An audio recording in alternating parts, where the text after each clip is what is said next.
ये केजरीवाल एक सुलझाऊ आदमी है और वो एक पढ़ा लिखा भी है और वो आम जनता से निकला है, इसलिए उसे बहुत जो बात कह रहा है वो सही कह रहा है और उसके अनुसार बिल्कुल ठीक कह रहा है। उसका गति बढ़ेगी, पर एलजी साहब जो है वो केजरीवाल का अंडर में नहीं है ना।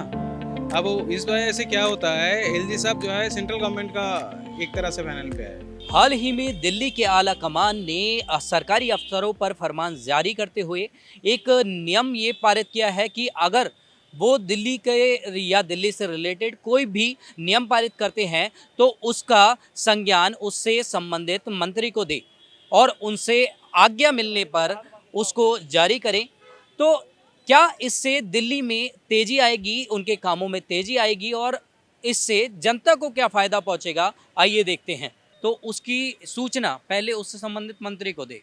तो क्या इससे दिल्ली के जो नियम थे वो जल्दी लागू हो पाएंगे या उसमें कुछ बदलाव आएगा? नहीं, वो तो बिल्कुल बदलाव आएगा, बट वो सारी चीज़ें प्रैक्टिकली कितने फिजिबिलिटी कितने हैं वो नहीं पता चलता है। जी। उसका गति बढ़ेगी, पर एलजी साहब जो है वो केजरीवाल का अंडर में नहीं है ना। अब इस वजह से क्या होता है, एलजी साहब जो है सेंट्रल गवर्नमेंट का एक तरह से पैनल पे है, दिल्ली गवर्नमेंट में।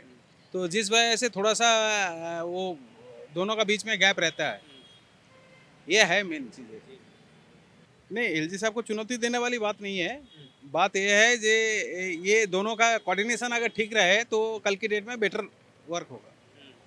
कहीं ना कहीं जनता लेकिन पिस जाती है इसमें, क्योंकि जनता जनता पिसती है, पर ये गवर्नमेंट का और मतलब दोनों गवर्नमेंट का साथ ये एक बेटर कम्युनिकेशन और बेटर कोऑर्डिनेशन होना चाहिए। देखिए, जब तक दिल्ली को पूर्ण राज्य का दर्जा मिलता नहीं है और जब तक पूरा जो चीफ मिनिस्टर है अपने जब अदर स्टेट्स हैं वहाँ पर चीफ मिनिस्टर पूरे काम खुद करते हैं और उनके पास पूरे पावर्स होते हैं, लेकिन जब तक यहाँ पर ऐसा रहेगा कि एलजी से ही सारी चीज़ें होके जाएंगी तो कुछ भी केजरीवाल जी का करना और ना करना बराबर ही रहेगा, क्योंकि वो मेहनत तो कर रहे हैं उस पर और बहुत से उनके ऐसे उनके मंत्रियों ने ऐसे काम भी किए हैं कि जो दिल्ली वासियों के लिए बहुत फ़ायदेमंद रहे हैं।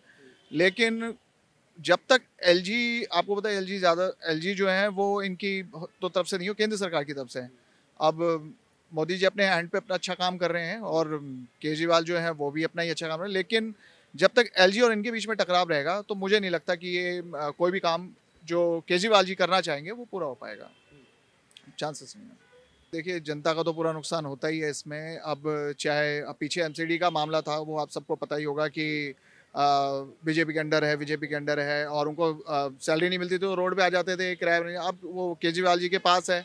अब आगे आने वाले वक्त में ये भी देखना है कि ये सारी बातें झूठ थी, क्योंकि हमको तो सब कुछ जो पता चलता है न्यूज़ के थ्रू ही पता चलता है, आप लोगों के थ्रू, आपके माध्यम से पता चलता है। लेकिन ये है कि अब क्या होता है आगे, कुछ टाइम बाद इसका पता चलेगा। जी।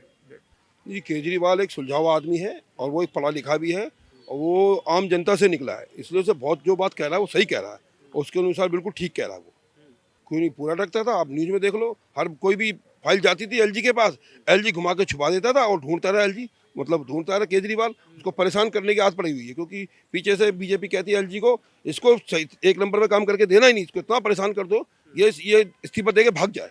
देखो जी, लंदन का सपना तो पूरा होगा, क्योंकि कहते हैं ना जब दो बिल्लियाँ लड़ती है तो बंदा रोटी खाएगा ही खाएगा, तो इसका फायदा पब्लिक को होना ही होना है। अब देख भी रहे हो, पहले दिल्ली क्या थी, जहाँ हर कोई हक के चला जाता था और कोई देखने वाला नहीं होता था। अब हर देखो हर चीज टॉयलेट बन गए, दिल्ली के अंदर खेत खलियान बढ़िया सुंदर बन गए।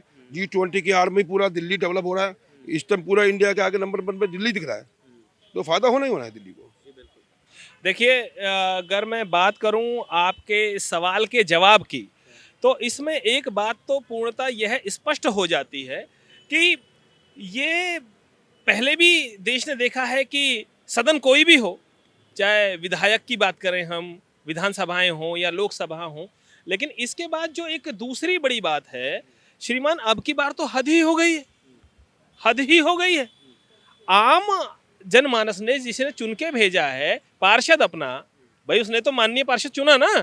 अब पार्षद चुने जाने के बाद ये तो बहुत बाद की बात आएगी कि एलजी अपना काम करें या पार्षद अपना काम करें या मंत्री के थ्रू काम हो या अफसरों को दिशा निर्देश दिए जाएं तब काम हो। लेकिन मैं तो आपके मंच के माध्यम से सर्वप्रथम ये कहना चाहता हूं कि माननीय पार्षदों, कम से कम इतनी तो शर्म करो। ये तो बहुत बात की बात है कि एलजी अपना काम सही सुचारू रूप से करें, सरकार करे, मंत्री करें, या अफसरों को सही दिशा निर्देश दे के काम करवाया जाए। मैं तो जनमानस की तरफ से ये बात कहना यहाँ चाहता हूँ आपके प्लेटफॉर्म से कि माननीय पार्षदों, कम से कम इतनी तो शर्म करो कि तुम सदन में हो, तुम्हें चुन के भेजा गया है, चुनाव हुआ है, रुपया खर्च हुआ है, उसके बाद चुनाव होने के बाद तुम्हें चुन के भेजा, इस तरह से जूतम पैजार हो रही है, इस तरह से लड़ रहे हैं। चाहे महिलाएं हैं, वो दूसरी महिला की चुटिया खींच के ये सिद्ध कर रही है, प्लेटफॉर्म मीडिया के थ्रू हम देख रहे हैं, वो जूते मार रहे हैं एक दूसरे में, पानी की बोतल मुंह पे मार रहे हैं। मतलब इससे हमारी जो पीढ़ी के, हमारे जो बच्चे हैं, उन पर क्या असर पड़ेगा। और रही बात आपके सवाल के जवाब की, देखिए भाई साहब, एलजी अपना काम करें, वो अफसरों को निर्देश दें या मंत्री के थ्रू काम हो, आम जनमानस को तो अपना काम होने से मतलब है। और काम तो तब होगा श्रीमान जब ये कम से कम आपस में सुलझ जाएं, चयन भी हो गया, बन भी गए, उसके बाद भी जूता बज रहा है। कुछ शर्म कीजिए। तो जैसा कि आपने सुना, लोगों का साफ तौर पर कहना है कि ये जो तकरार है वो भरनी चाहिए, क्योंकि एलजी साहब भी कहीं ना कहीं सही होते हैं और केजरीवाल जिन्होंने ये जो नियम पारित किया है वो कहीं ना कहीं सोच समझ के ही होगा, क्योंकि इसके वजह से कई बार जो योजनाएं थी वो अधर में लटक जाती थी। आपकी क्या है इस पर राय, हमें कमेंट कर ज़रूर बताएं। कैमरामैन अनिल के साथ नवदीप शर्मा की रिपोर्ट, दिल्ली। आप देख रहे हैं सौगंध टीवी, सौगंध वतन की।